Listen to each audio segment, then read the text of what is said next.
নরসিংহাতে আছে তো, ওর ছেলের বিয়ে ঠিক হয়েছে, বুঝলে তো গ্রামে। কিন্তু এবার কে ছেলের দিয়েছে, ওর বউ বলছে নরসিংহাতে বউ, আরে বউ বিয়ে কাছাকাছি সামনে কিছু করতে হবে তো। হ্যাঁ, না আগে শোনো, যার সাথে বিয়ে ঠিক হয়েছে না, মানে যে ও অনেক বড় লোক, ও নিজের পুরোহিত পণ্ডিতকে বলেছে তুমি আমার মেয়ের জন্য ভালো বর খুঁজে আছে। আর পণ্ডিতরা কী হয়, ওরা পয়সা দেখে না, ওদের যার ভিতরে ঠাকুর অবস্থান করে, ঠিক আছে, সেরকম বর খুঁজতে, ভগবত ভক্তি আছে, যার ঘরে ভগবান কৃপা করে তার উপরে। ও কী করে নরসিংহদের ঘরে জানে ভগবান ভক্তি আছে, ও ছেলে সাথে বিয়ে ঠিক করে দিয়েছে। ও গিয়ে বলেছে, ও এবার রেগে পায়, হ্যাঁ তুমি কোন কাঙ্গালের ঘরে আমার মেয়ে বিয়ে ঠিক করে দিয়েছো, হ্যাঁ খেতে পায় না, ইয়ে পায় না, করে বলছে। ও পুরোহিত বলছে, আরে ওর ঠাকুর সেবা করে, তুমি জানো ওর মেয়ের বিয়েতে কী হয়েছিল, সব ছেড়ে দেওয়ার পরে কী করে বিয়ে ঠিক হয়ে গিয়েছে সব।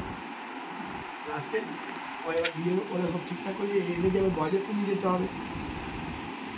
এবার এর মা বলছে, বরযাত্রীর কিছু ব্যবস্থা করো, কী করবে না করবে আর কি।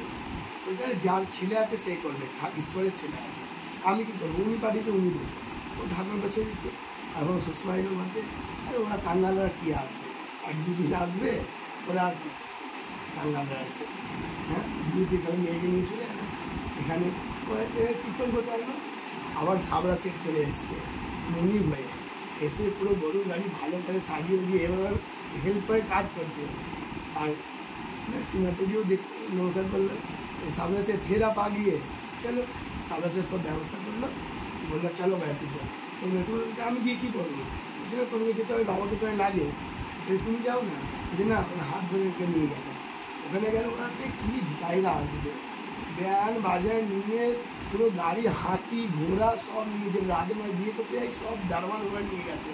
ও দেখে অবাক, ও শ্বশুরবাড়ি কী করে নরসিংহ মেয়েটা কী করে এটা হতে পারে, সব ভালো ভালো জিনিস গিফট দিল, বিয়ে হলো। তো ও আসলো শ্বশুরমশাই, এসে একে সাদা সেটে জিজ্ঞেস করছে, তুমি কে ব্যবস্থা করে দিয়েছে। বলছে, আমি তো একটা সেবা।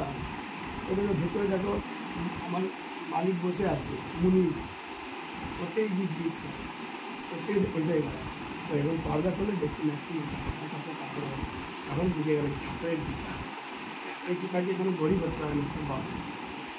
शेष जय जय श्री राम, जय जय श्री राधे। तो ये श्रुति के पापा मुझे डेली रात में कहानी सुनाते, तो मैं क्या की ब्लॉग बना ली, आप सबको भी मैं सुनाई। तो बाय बाय, कल सुबह न्यू ब्लॉग के साथ आप सबसे मिलेंगे।